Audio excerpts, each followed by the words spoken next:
2channel is a large anonymous message board in Japan, similar to Reddit or 4chan. It has had a significant impact on Japanese internet culture, creating memes and slang. This channel will mainly introduce occult content posted on 2channel.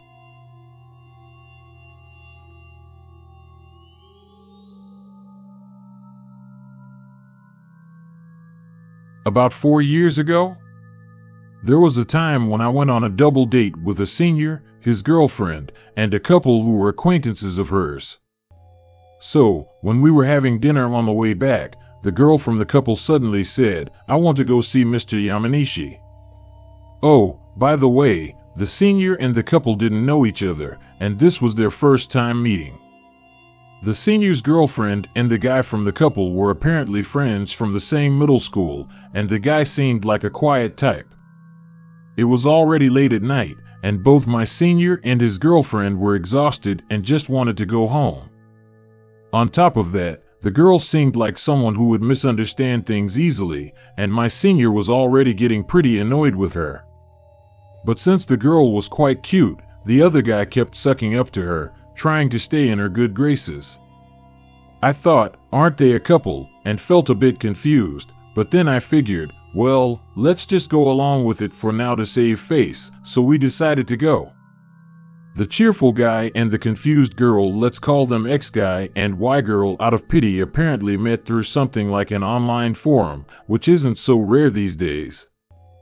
Basically, they were an indoor type couple. Around that time, there was a bit of a famous story in the local area about a ghost called Mr. Yamanishi who was said to live in an abandoned house behind Love Hotel Hill. Supposedly, if you called out Mr. Yamanishi, Mr. Yamanishi, a voice would respond with something like moos moos. Y-girl had heard this story from somewhere and started insisting, "Since we have a car, let's go.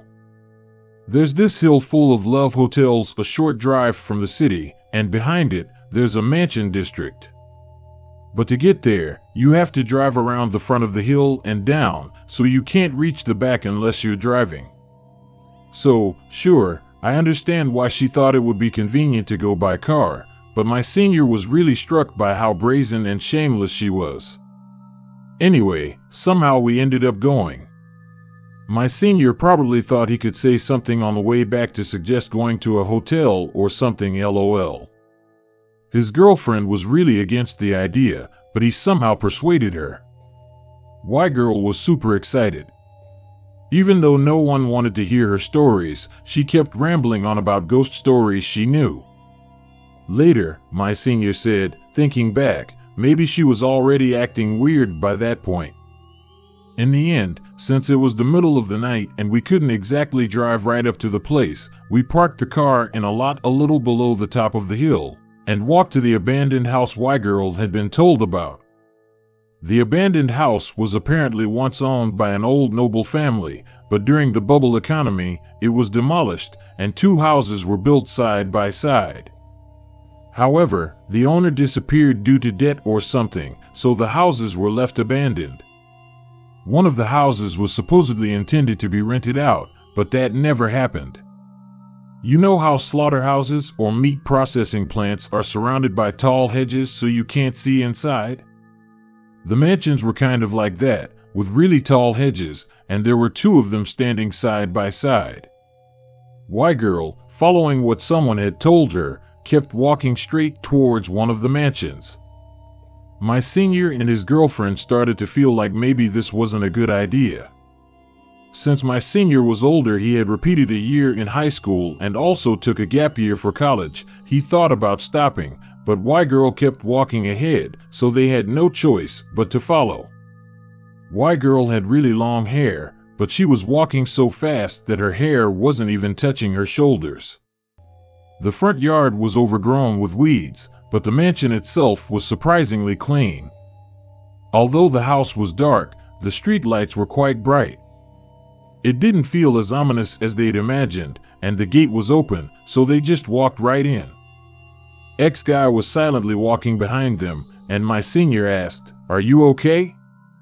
X-guy responded, "I'm sorry, I'm the one who told her about this story," and looked really apologetic. My senior said, "Oh, don't worry about it, we don't mind, and I know a bit about the Yamanishi sand story myself." At that, ex-guy started trembling and kept saying, "I'm sorry, I'm sorry, I'm sorry," over and over, apologizing for some reason. Then, something strange happened. Sorry, my senior wasn't paying attention at that crucial moment, so this part is based on his girlfriend's memory. Y-girl, who had been standing by the entrance, suddenly ran around the side of the house into the garden. She opened the sliding door of the veranda, stuck her head in, and started yelling in a loud voice, "O Anita Tamatsuri, moos moos," or something like that. Hearing the voice, my senior, looking alarmed, ran over and caught up with Y-girl. She was apparently just about to step up into the house from the veranda.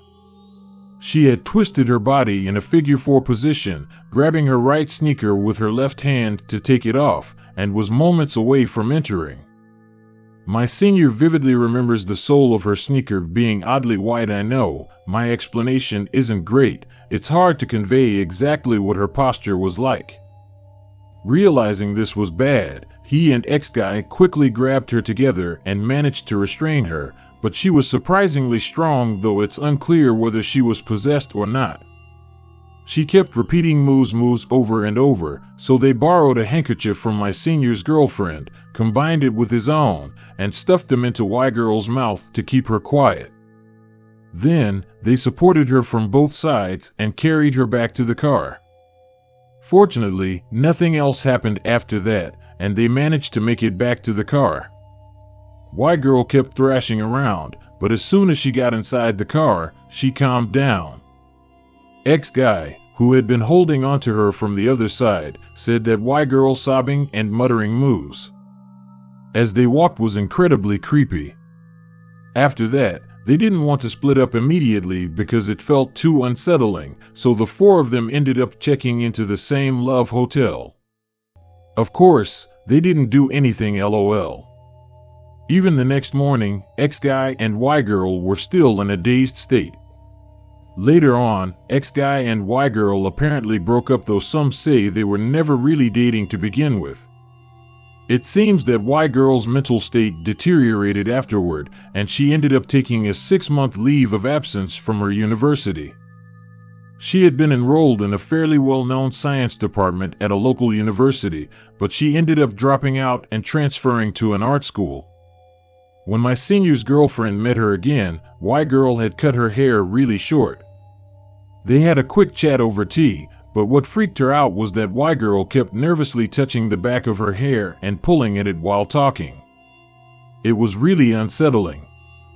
My senior said that the meeting happened the year after they went to see the house, so he doesn't know what happened to her after that. He hasn't met ex-guy since either.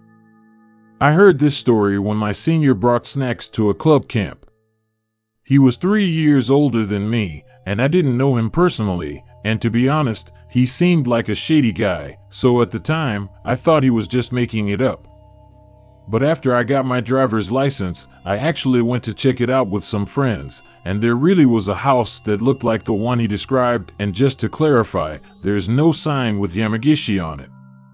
It's just a regular abandoned house, so I don't want this post to stir up any trouble, so locals, please don't go there. It was definitely creepy, though. One of my friends is a bit of an idiot and ran straight up to the entrance and rang the doorbell before coming back. I was too scared, so I didn't go inside. Oh, by the way, both my senior and his girlfriend, they're not together anymore, are doing just fine. That friend who did the ding-dong ditch? He recently got into a motorcycle accident, but he wasn't hurt. So I guess some people are more affected by this kind of stuff, and others aren't. I forgot to mention, but there's a shrine built in the direction of the mountain from that location. It has a large stone torii gate that cars can pass through. Honestly, I wouldn't want to see it at night.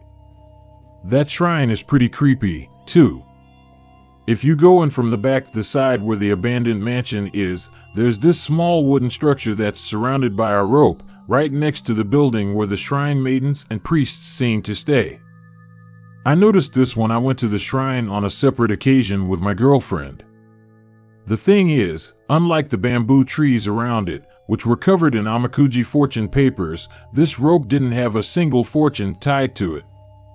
The rope, or rather, the string, was just the right thickness, as if it was practically inviting people to tie their fortunes to it, but there wasn't a single one. While we were wandering around, I noticed an old priest in that building staring at us through a window. Thinking back, that part was actually scarier than the mansion story.